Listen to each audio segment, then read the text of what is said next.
الله فلا مضل له ومن يضلل فلا هادي له أشهد أن لا إله إلا الله وحده لا شريك له وأشهد أن محمدا عبده ورسوله لا نبي بعده اللهم صل على محمد وعلى آله وصحبه ومن تبعهم بإحسان إلى يوم الدين أما بعد. Tentu mengawali materi kita pada kesempatan kali ini, sebagai hamba Allah Subhanahu wa taala, kita selalu bersyukur kepada Allah Subhanahu wa taala.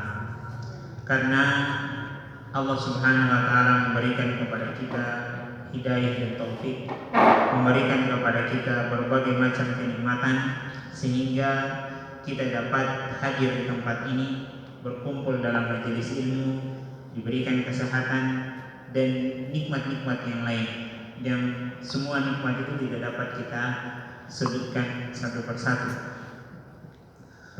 Selanjutnya, sebagai umat Nabi Sallallahu Alaihi Wasallam, kita juga bersalawat kepada baginda Rasulullah Sallallahu Alaihi Wasallam sebagai tanda kita mencintai beliau, sebagai bentuk kebahagiaan kita menjadi umat Nabi Sallallahu Alaihi Wasallam, umat yang terakhir, umat yang terbanyak, dan umat yang pertama masuk ke dalam surganya Allah Subhanahu wa taala sebelum umat-umat yang lain. Bapak Ibu jamaah sekalian yang dirahmati oleh Allah Subhanahu wa taala, hari ini kita sudah berada di 14 Sya'ban 1444 Hijriah. Maka tentu 15 atau 16 hari lagi bulan Ramadan itu akan hadir dalam kehidupan kita insya Allah. Maka di kondisi seperti ini, di hari-hari kita menanti kedatangan Ramadan, maka tentu yang perlu kita perhatikan adalah persiapan-persiapan yang harus kita laksanakan untuk menyambut datangnya Ramadan. Kalau saja dalam kegiatan-kegiatan kita mempersiapkan segala sesuatunya, misalnya yang baru saja kita lalui, misalnya seleksi tilawatul Quran atau yang dikenal dengan STQ, itu 1-2 bulan bahkan lebih dari itu persiapan, mulai dari rapat, bagaimana perencanaannya, bagaimana konsep acaranya, dilaksanakan di mana, waktunya kapan, siapa yang harus diundang, dan segala bentuk persiapan-persiapan direncanakan sehingga harapannya kegiatan tersebut bisa berjalan dengan maksimal. Karena sebuah kegiatan kalau dijalani tanpa persiapan, tiba masa tiba akal, maka itu hasilnya tidak maksimal. Disinilah pentingnya persiapan. Maka berkaitan dengan Ramadan, tentu persiapan kita harus jauh lebih lengkap, jauh lebih siap. Karena Ramadan ini bukan bulan biasa. Karena Ramadan ini sesuatu yang sangat berharga, yang setiap orang menanti kedatangan Ramadan. Maka perlu adanya persiapan.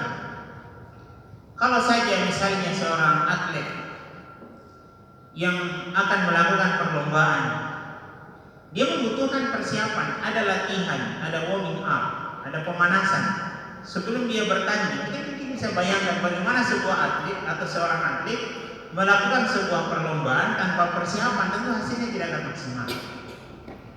Ini pentingnya persiapan Bapak Ibu jamaah sekalian yang dirahmati oleh Allah Subhanahu wa taala. Kemudian daripada itu, berkaitan dengan bulan Ramadan, poin yang pertama yang akan kita bahas adalah mengapa kita harus mempersiapkan diri menyambut Ramadan. Mengapa kita harus bersiap-siap menyambut datangnya Ramadan? Alasan yang pertama adalah bahwa bulan Ramadan adalah bulan yang penuh dengan keberkahan. Ini alasan yang pertama kenapa kita harus bersiap-siap menyambut datangnya Ramadan, Karena bulan Ramadan adalah bulan di mana di dalamnya penuh dengan keberkahan.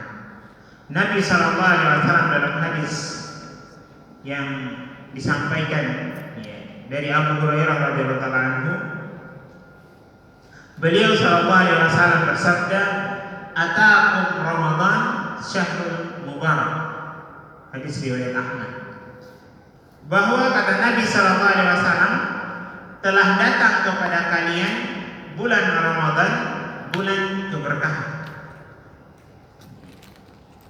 Maka dari itu jemaah sekalian yang dirahmati Allah Subhanahu wa taala, penyebutan Ramadan dengan bulan keberkahan oleh Nabi SAW ini menjelaskan bahwa seluruhnya Ramadan itu berkah. Semenjak detik terakhir di bulan Sya'ban sampai detik terakhir di hari terakhir Ramadan, maka itu semuanya adalah keberkahan. Kalau sekiranya Ramadan itu 30 hari misalnya, maka kita kalikan 24 jam, itu 720 jam. Kita kalikan 60 menit, berarti 43.200 menit. Kita kalikan 60 detik, maka berarti ada 2.592.000 detik Ramadan kalau dia 30 hari. 2.592.000 detik. Itu semuanya keberkahan.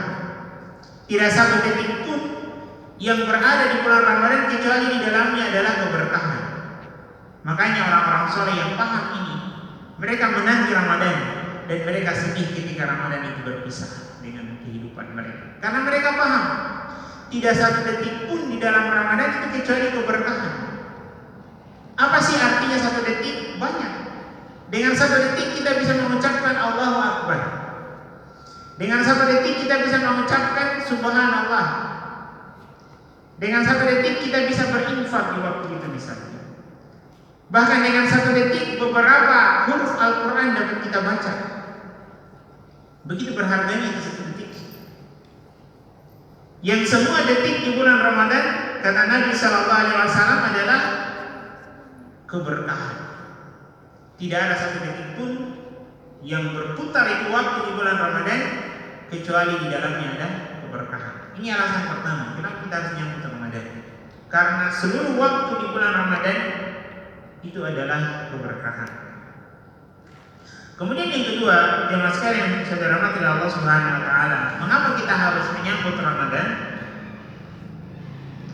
Karena di bulan Ramadan pintu-pintu surga itu dibuka, pintu-pintu neraka ditutup, dan setan itu dibelenggu. Saya kira sering kita dengar.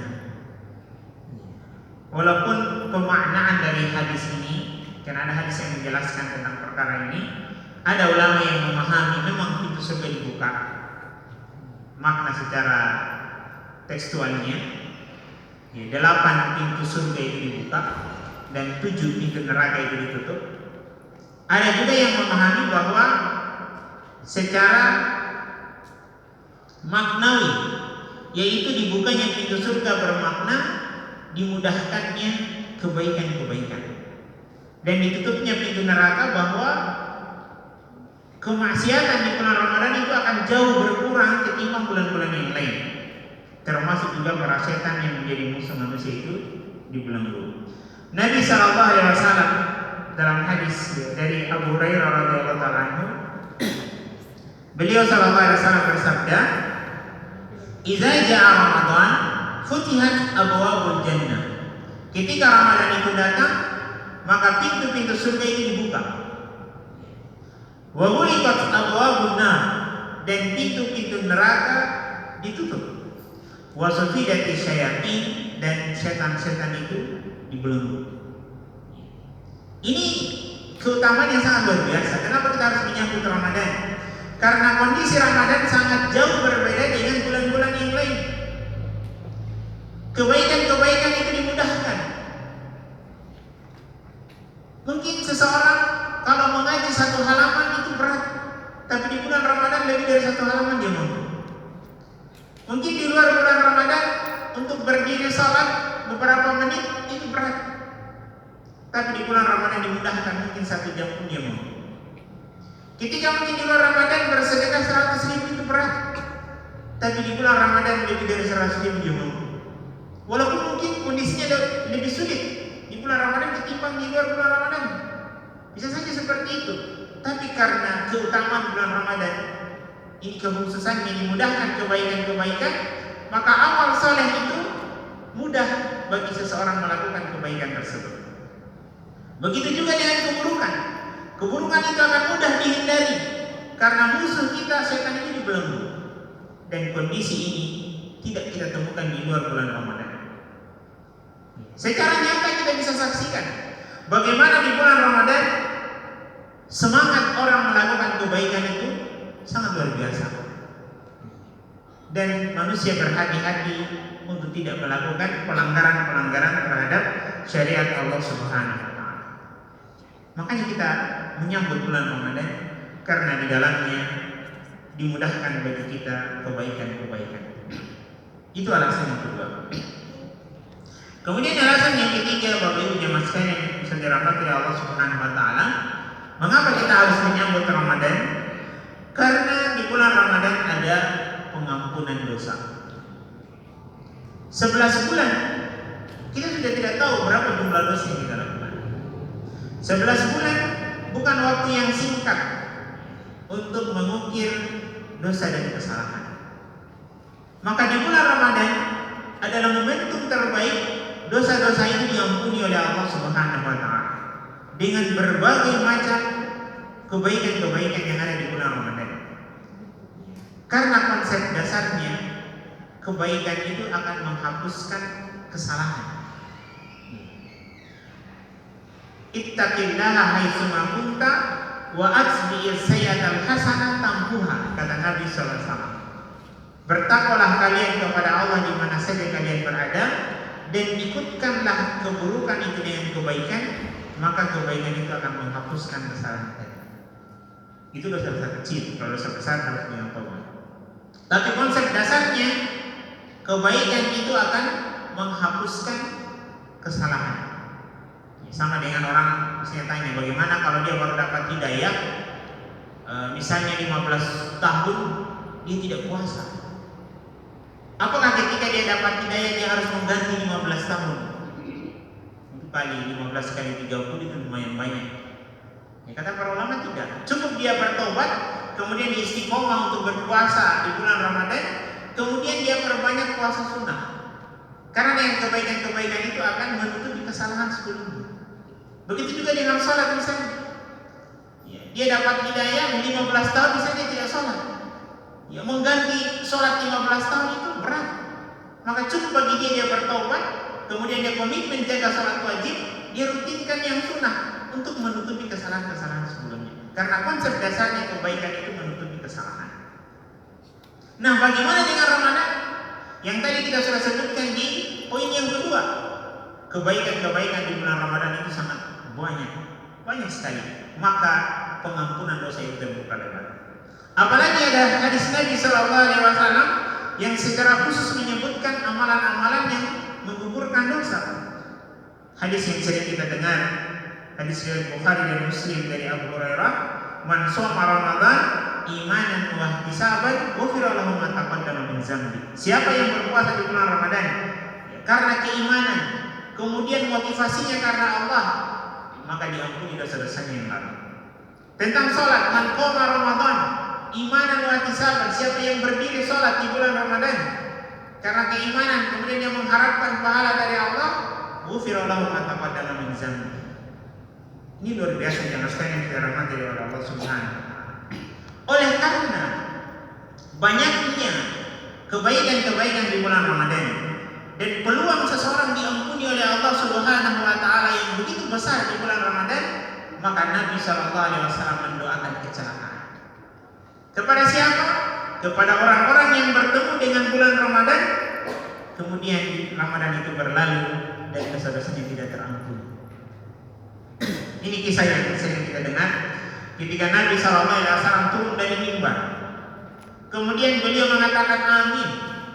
Turun lagi amin. Turun lagi di tangga mimbar selanjutnya amin. Maka ini membuat sahabat heran. Ada apa gerangan sehingga Nabi SAW mengatakan amin sampai 3 kali. Maka ketika Nabi SAW ditanya kenapa beliau mengatakan amin, maka salah satu dari amin beliau itu adalah di saat itu Jibril datang. Kemudian Jibril mengatakan, celakalah orang-orang yang berjumpa dengan bulan Ramadan, kemudian Ramadan itu berlalu dalam kondisi dosa-dosanya tidak terampuni. Hadis riwayat Ahmad, Nabi SAW mengatakan, "Rogima anfu abdin dakhala alaihi Ramadan falam yughfar lahu." Kecelakaan bagi seseorang ketika Ramadan itu datang, kemudian dia berlalu dan dosa-dosanya tidak diampuni oleh Allah Subhanahu wa taala. Maka Ramadan membuka peluang yang begitu besar bagi seseorang untuk diampuni dosa-dosanya oleh Allah Subhanahu wa taala. Maka mesti kita menyambut Ramadan tersebut. Kemudian yang keempat, mengapa kita harus menyambut datangnya bulan Ramadan adalah bahwa bulan Ramadan terkabulnya doa. Peluang doa itu terkabulkan begitu besar di bulan Ramadan. Bukan berarti 11 bulan di luar Ramadan doa ini tidak dikabulkan. Tidak demikian. Tetapi peluang dikabulkannya doa di bulan Ramadan itu sangat jauh lebih besar. Sangat jauh lebih besar. Misalnya kalau kita melihat dan membaca ayat-ayat yang berbicara tentang Ramadan, itu dimulai dari Al-Baqarah 183, kemudian dilanjutkan 84, dilanjutkan 85, itu berbicara tentang Ramadan. Kemudian di 186 berbicara tentang doa. Kemudian lanjut di 187, kembali lagi Allah berbicara tentang Ramadan. Ada 5 ayat berturut-turut dalam Quran surat Al-Baqarah dari 183 sampai 187 itu bercerita tentang Ramadan. Allah menyelipkannya di ayat 186 tentang doa. Ya, kata para ulama, penyelipan ayat tentang doa di antara rentetan ayat-ayat yang berbicara tentang Ramadan itu bukan tanpa makna dan tujuan. Kenapa diselipkan? Untuk memberikan indikasi kepada kita bahwa Ramadan itu bulannya doa, salah satunya. Karena Allah Subhanahu wa taala mengatakan, "Wa idza sa'alaka 'ibadi anni fa inni qarib." Ketika hamba-Ku bertanya kepadamu wahai Muhammad, ini ayat yang diselipkan oleh Allah di antara ayat-ayat yang berbicara tentang Ramadan. Wa idza sa'alaka 'ibadi anni fa inni qarib. Jika hamba-Ku bertanya kepadamu wahai Muhammad tentang Aku, maka katakanlah Aku itu dekat. Ujibu da'watad da'i idza da'an. Aku mengabulkan doa bagi orang-orang yang meminta. Falyastajibu li wal yu'minu bi. Maka hendaklah mereka menaati perintahku dan beriman kepadaku. La'allahum yarshudun, agar mereka memperoleh kebenaran. Ini ayat yang diselipkan di antara ayat-ayat yang berbicara tentang Ramadan, yang mengindikasikan bahwa Ramadan itu adalah bulan terkabulnya doa. Apalagi dipertegas dengan hadis Nabi SAW dalam hadis riwayat Tirmizi, ketika beliau SAW menyebutkan 3 golongan manusia yang doanya tidak ditolak. Apa itu? Kata Nabi SAW, salah satu da'watuhum la turad da'watuhum. Ada 3 golongan kata Nabi SAW yang doanya tidak ditolak. Salah satunya adalah as-shaim hatta yuftir, seseorang yang berpuasa sampai dia berbuka. Ini luar biasa, dan Ramadan adalah bulan puasa. Peluang dikabulkan doa yang begitu besar. Maka mungkin 11 bulan kita punya hajat dan kebutuhan. Ada hal-hal mungkin yang Allah belum kabulkan di 11 bulan kita meminta kepada Allah Subhanahu wa taala. Maka manfaatkan momentum Ramadan untuk berdoa kepada Allah Subhanahu wa taala, dan peluang dikabulkannya doa itu sangat besar.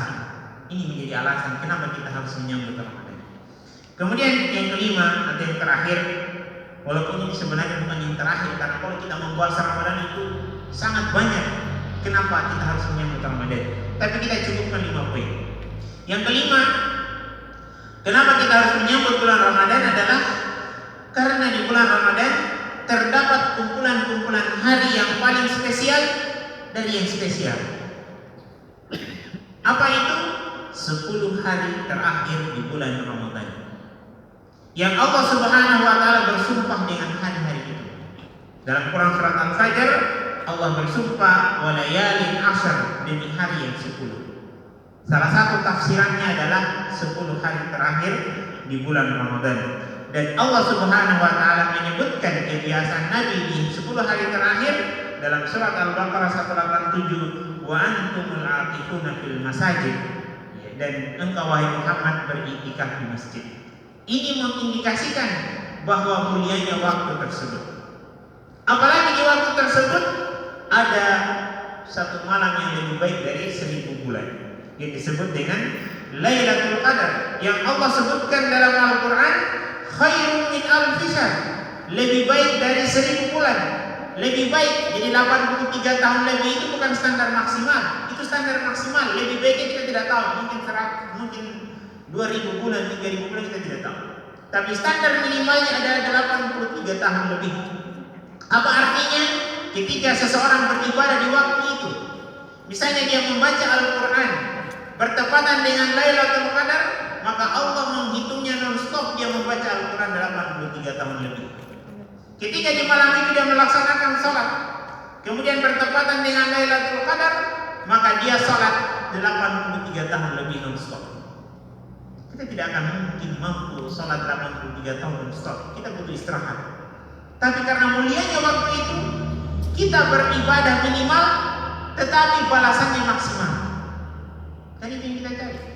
Kita berkorban minimal untuk mendapatkan hasil yang maksimal. Dan itu dibuka oleh Allah Subhanahu wa taala di bulan Ramadan. Mengapa kita harus menyambut Ramadan? Itu salah satu alasannya di poin yang kelima, karena ada waktu-waktu yang spesial dari yang spesial. Kita sebut dengan 10 hari terakhir bulan Ramadan dan juga malamnya lebih baik dari 1000 bulan. Maka alasan-alasan inilah, walaupun kita tidak cukupkan 5 poin, poin-poin yang lain masih banyak, menjadikan kita harus menyambut bulan Ramadan. Ini poin yang pertama yang kita sebutkan pada kesempatan kali ini. Kemudian poin yang kedua adalah persiapan apa yang harus kita lakukan. Setelah kita mengetahui alasan-alasan kenapa kita harus mempersiapkan diri menyambut Ramadan, maka penting juga kita mengetahui persiapan apa. Karena jangan sampai kita disuruh bersiap, kita tidak tahu apa yang kita mau siapkan. Kan jadi masalah juga. Kita sudah bersiap, tapi kita tidak tahu yang kita mau siapkan apa. Maka penting juga kita memahami apa yang harus kita siapkan. Ketika kita sudah paham, kita harus bersiap menyambut Ramadan. Kita sudah jelaskan poin-poinnya. Maka poin selanjutnya adalah hal-hal apa saja yang perlu kita persiapkan. Yang perlu untuk kita persiapkan ada 3. Untuk mempersiapkan diri menyambut Ramadan, 3 hal yang setidaknya harus kita persiapkan jauh-jauh hari sebelum bulan Ramadan. Paling tidak di bulan Sya'ban ini kita siapkan maksimal. Apa itu? Yang pertama adalah persiapan hati, mental, spiritual, psikologis. Ini persiapan hati penting. Bagaimana kita mengkondisikan hati kita untuk bahagia menyambut Ramadan. Karena kalau hati kita tidak siap, hati kita akan menggerutu. Kita mau puasa lagi. Kita mau sholat lagi. Sudah tidak bebas lagi. Sedikit-sedikit tidak boleh. Seterusnya. Kenapa? Karena hati kita tidak siap. Ini persiapan yang sangat penting. Bagaimana kita mengkondisikan hati kita untuk bahagia menyambut Ramadan? Karena ketika hati kita tidak bahagia menyambut Ramadan, hati kita tidak terkondisikan, maka kita akan menganggap Ramadan itu sebagai beban tahunan. Dan orang keluar dari bulan Ramadan akan keluar dari penjara. Itu akan terjadi. Tapi ketika kita mengkondisikan hati kita bahagia berjumpa dengan bulan Ramadan, maka detik-detik Ramadan yang kita sudah sebutkan tadi penuh dengan keberkahan kita akan jalani dengan maksimal. Karena hati kita bahagia. Orang nonton bola saja jam 1 malam itu hatinya bahagia, dia lawan itu mengantuk. Walaupun berat, walaupun dia sudah mau terbaring, dia tahan lagi, melek lagi melihat layar televisi. Kenapa? Hatinya senang menonton bola. Jadi hati yang senang itu akan mendongkrak seseorang semangat, walaupun dia sulit. Kalau dalam nonton bola saja orang mampu seperti itu, kenapa dalam hal-hal agama kita tidak bisa maksimalkan? Jadi mengkondisikan hati itu adalah hal yang sangat kita butuhkan agar kita mampu menjalani bulan Ramadan itu dengan maksimal. Dan Allah sudah mengkondisikan itu sebenarnya. Ketika Allah menyebutkan kewajiban tentang puasa, Allah sudah mengkondisikan hati kita untuk bersiap. Bagaimana redaksinya Allah? Kama kutiba alaikum kama kutiba alal ladzina min qablikum. Sebagaimana telah diwajibkan oleh umat-umat sebelum kalian. Secara psikologis ini menggembirakan hati kita karena ternyata yang berlapar-lapar, yang berhaus-haus, berpuasa itu bukan hanya kita, umat-umat sebelum kita juga sudah merasakan apa yang kita rasakan. Secara psikologis Allah membangun kesiapan hati kita untuk menerima perintahnya di bulan Ramadan. Jadi ini persiapan yang pertama adalah pengkondisian hati agar hati kita bisa bahagia. Dan Nabi sudah mengabarkan kepada sahabat, "Ataakum Ramadan." Datang di bulan Ramadan. Kalau bahasa letterleknya, datang di bulan Ramadan wahai sahabatku. Datanglah. Sudah datang Ramadan, syahrul mubarak, bulan yang penuh dengan keberkahan. Jadi ini pengkondisian hati. Dan hati ini Allah yang ngatur. Hati ini Allah yang ngatur. Makanya kita butuh bantuan Allah Subhanahu wa taala agar hati kita terkondisikan dengan amal saleh. Dan Nabi SAW itu meminta kepada Allah. Ada doa kata Nabi SAW, Allahumma inni as'aluka hubbaka wa hubba man yuhibbuka wa hubba amalin yuqarribuni ila hubbik. Ini doa untuk mengkondisikan hati agar kita bisa bahagia dan senang menjalani amal saleh. Kata Nabi SAW, aku memohon kepadamu ya Allah sifat cinta. Bagaimana hatiku mencintaimu. Orang kalau sudah mencintai Allah, sholat itu akan mudah, baca Quran itu akan bahagia. Tapi kalau dia tidak mencintai Allah, maka ibadah itu akan berat. Maka Nabi minta kepada Allah agar hatinya mencintai Allah Subhanahu wa taala. Kemudian yang paling penting juga dari doa itu adalah wa hubba amalin yuqarribuni ila hubbik. Ya Allah, jadikanlah hatiku mencintai amal-amal kebaikan, amal-amal soleh, mencintai sholat, mencintai puasa, mencintai baca Quran, mencintai amal-amal soleh. Karena kalau amal soleh itu Allah jadikan kita cintai itu kebaikan, maka terluput dari kebaikan itu kita akan menyesal. Orang kalau sudah biasa sholat lima waktu sehari semalam misalnya di masjid ini bagi laki-laki, kemudian dia terlambat saja 1 rakaat atau 2 rakaat, menyesalnya itu luar biasa. Tapi kalau yang tidak mencintai, ya terlambat 4 rakaat biasa-biasa aja. 1 hari dia tidak membaca Al-Quran, mungkin karena dia sakit atau mungkin ada halangan kesibukan yang lain, seakan ada yang kurang dalam hidupnya. Kenapa? Karena sudah terkondisikan hatinya mencintai kebaikan tersebut. Dalam hal dunia saja kita merasakan itu. Kita mencintai sesuatu barang, kemudian barang itu hilang, pusingnya itu luar biasa. Karena keterikatan hati kita dengan barang itu. Kalau seseorang sudah terikat dengan amal soleh, dia luput melakukan amal soleh, maka seakan ada sesuatu yang hilang dari diri. Ini pengkondisian hati. Bagaimana kita minta kepada Allah, hati kita terkondisikan bahagia dengan bulan Ramadan. Itu persiapan yang pertama. Persiapan yang kedua adalah mempersiapkan ilmu. Hati kita sudah siap, tapi kalau ilmu juga belum siap, ini bisa juga jadi masalah. Ya, karena kita tidak ingin melakukan amalia-amalia atau ibadah-ibadah atas dasar ikut-ikutan. Melakukan ibadah ikut-ikutan itu berat dan susah untuk istiqomah. Kapan sudah tidak mood, mundur. Kenapa? Karena ikut-ikutan. Kapan sudah tidak ramai, mundur. Tapi kalau ibadah itu dibangun atas dasar ilmu, bagaimanapun kondisinya, kita akan tetap istiqomah di jalan itu. Kenapa? Ilmu yang menguatkan kita. Makanya coba lihat, kalau orang masuk di bulan Ramadan dengan modal ikut-ikutan, euforianya di awal Ramadan saja, endingnya hilang. Kenapa? Karena dia tidak membangun Ramadannya itu dengan ilmu. Euforianya di awal. Semakin ke akhir, semakin hilang. Kenapa? Karena momentum ikut-ikutannya sudah mulai hilang juga. Ini pentingnya kita mempersiapkan Ramadan dengan ilmu. Dan Abu Hurairah, Imam Bukhari mengatakan, al-ilmu qabla al-qaul wal amal. Ilmu itu dibutuhkan sebelum perkataan dan perbuatan. Maka sebelum Ramadan itu datang, kita mempelajari ibadah sholat, bagaimana ilmu tentang sholat, bagaimana ilmu tentang puasa, bagaimana ilmu tentang sedekah, bagaimana ilmu tentang Lailatul Qadar, ilmu tentang Al-Quran, kita pelajari. Sehingga ketika kita masuk di bulan Ramadan, kita punya ilmu. Termasuk apa yang kita sampaikan hari ini adalah ilmu untuk menjalani bulan Ramadan. Karena menjalani sesuatu tanpa ilmu itu berat. Dan ini kita persiapkan. Kita menjalani puasa tanpa ilmu, itu kondisinya beda ketika kita menjalani puasa dengan ilmu.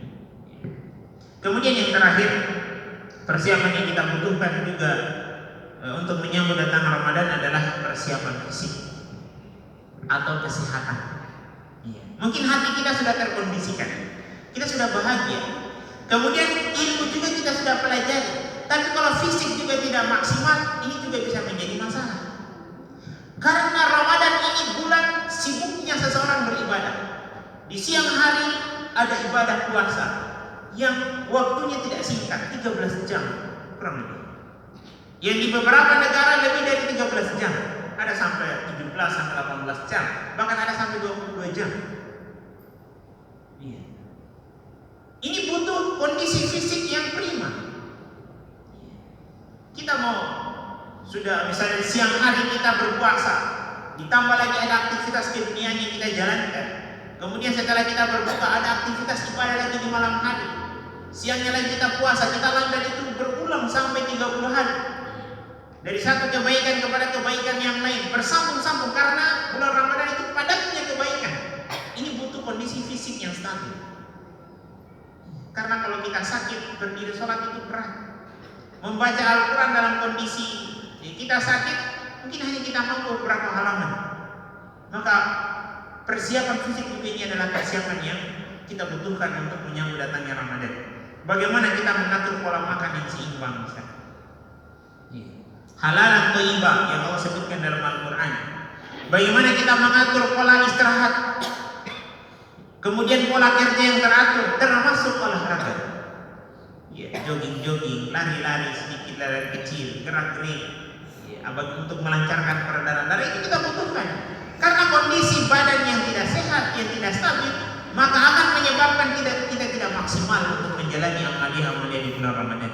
Maka inilah jamaah sekalian yang dirahmati Allah Subhanahu Wa Taala, beberapa persiapan, termasuk yang terakhir dari persiapan fisik, yang secara khusus Nabi SAW mengatakan, al-mu'minul qawiyyu khairun wa ahabbu ila Allah minal mu'minid dhaif. Mukmin yang kuat, yang sehat, yang prima, yang kuat itu lebih dicintai oleh Allah dari mukmin yang lemah. Makanya olahraga itu ibadah. Yang dikira olahraga itu, ya niatkan olahraga itu ibadah. Makanya saya bilang kalau ke guru PJOK di sekolah, tanamkan sama anak didik dia berolahraga, dia beribadah. Bukan yang sekedar main bola, bukan yang sekedar lari-lari lompat-lompat, tapi tanamkan bahwa dia berolahraga itu dia beribadah. Karena Nabi mengatakan mukmin yang kuat, yang prima kesehatannya itu lebih dicintai oleh Allah dari mukmin yang lemah, sedikit sakit. Karena kalau sakit tidak maksimal, maka ibadah olahraga itu adalah sarana bagi kita, salah satunya untuk kita beribadah. Dan Nabi sudah mencontohkan dalam sejarah itu disebutkan bagaimana Nabi SAW lomba lari dengan Aisyah, itu disebutkan dalam buku sirah. Bagaimana Aisyah dengan Nabi itu 2 kali lomba lari disebutkan dalam sirah. Di kali yang pertama Nabi itu di kali pertama Aisyah menang. Aisyah menang di lomba yang pertama. Nanti lomba yang kedua Aisyah kalah. Aisyah kalah. Jadi itu disebutkan dalam sirah bagaimana Nabi dan Aisyah itu lomba lari. Jadi memang harus otot-ototnya harus dilatih. Dilatih karena kesehatan itu sangat penting untuk memaksimalkan ibadah kepada Allah Subhanahu Wa Taala. Apalagi kita menyambut bulan Ramadan. Inilah poin-poin yang bisa kita sampaikan. Ada persiapan hati, persiapan ilmu, dan persiapan fisik, sehingga insya Allah kita bisa menjalani Ramadan dengan maksimal selama sebulan tentunya. Dan kita berharap dengan persiapan-persiapan yang matang kita keluar dari bulan Ramadan mengangkat trofi ketakwaan, dan itulah target kita. Saya kira ini yang bisa kita sampaikan, semoga bermanfaat. Hadana wa ta'ala ajma'in. Subhanakallahumma bihamdik asyhadu an la ilaha illa anta astaghfiruka wa atubu ilaik. Wa akhiru da'wana alhamdulillahi rabbil alamin. Wassalamualaikum warahmatullahi wabarakatuh.